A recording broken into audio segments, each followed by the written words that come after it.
বিভিন্ন কর্মসূচির মধ্যে দিয়ে গোটা রাজ্যে যথাযোগ্য মর্যাদায় পালন করা হয়েছে ভারত কেশরী ডক্টর শ্যামাপ্রসাদ মুখার্জির জন্মদিবস। অঙ্গ হিসাবে এদিন কুমারঘাট গীতাঞ্জলি অডিটোরিয়ামে এই দিনটি উদযাপন করা হয়। এখানে প্রধান অতিথি হিসেবে উপস্থিত ছিলেন 50 পাবিয়াছড়া বিধানসভার বিধায়ক তথা বিজেপি প্রদেশ সাধারণ সম্পাদক ভগবান চন্দ্র দাস। অনুষ্ঠানের শুরুতেই ডক্টর শ্যামাপ্রসাদ মুখার্জির প্রতিকৃতিতে পুষ্পার্ঘ্য অর্পণ করেন বিধায়ক। পরে অনুষ্ঠানে বক্তব্য রাখতে গিয়ে তিনি জানান, শ্যামাপ্রসাদ মুখার্জি এমন একজন দেশপ্রেমী ছিলেন যিনি নিজের জীবনের তোয়াক্কা না করে দেশ মাতৃকার সম্মান রক্ষায় সাধারণ মানুষের সার্বিক বিকাশের কথা মাথায় রেখে আত্মবলিদান করে গেছেন। আর এই কারণেই আজ বিজেপি সরকারের প্রত্যেকটা প্রকল্পে ডক্টর শ্যামাপ্রসাদ মুখার্জির আদর্শ এবং চিন্তাধারা বিদ্যমান। ভবিষ্যৎ প্রজন্মকে সেই দিশাতেই এগিয়ে যেতে হবে বলেও তিনি মনে করছেন।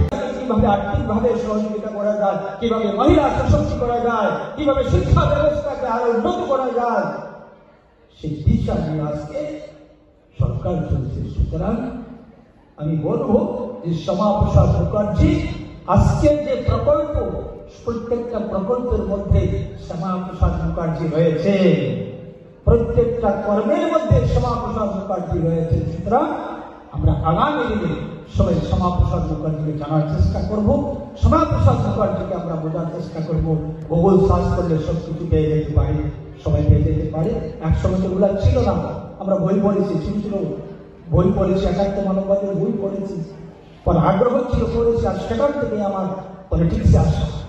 শ্যামাপ্রসাদ মুখার্জিকে জেনেছি, জানার চেষ্টা করেছি, জেনেছি, আংশিক জেনেছি, তারপরে আমার পলিটিক্সে আসা। নতুবা হয়তো আমিও পলিটিক্সে আসতাম না, আমিও হয়তো অন্য কোন বিজনেসের সঙ্গে যুক্ত থাকতাম। কিন্তু যখন শ্যামাপ্রসাদ মুখার্জিকে আমি জেনেছি, বলছি আমার বসে থাকা ঠিক হবে না, আমি একজন এই দেশের নাগরিক হিসাবে আমার উচিত, আমার কর্তব্য রয়েছে, আমার দায়িত্ব রয়েছে যে আমি পলিটিক্সে যাই, আমি অন্যায়ের প্রতিবাদ আমি করি, তার জন্য পলিটিক্সে আমার আসা।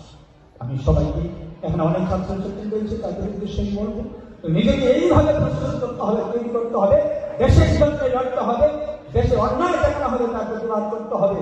অনেক অন্যায় হয়েছে, অনেক সংগ্রাম হয়েছে, আজকে আমরা একটা জায়গাতে চলে এসেছি। আগামী দিন ভারতবর্ষ আবার জগৎ সবাই শ্রেষ্ঠ আসন লবে।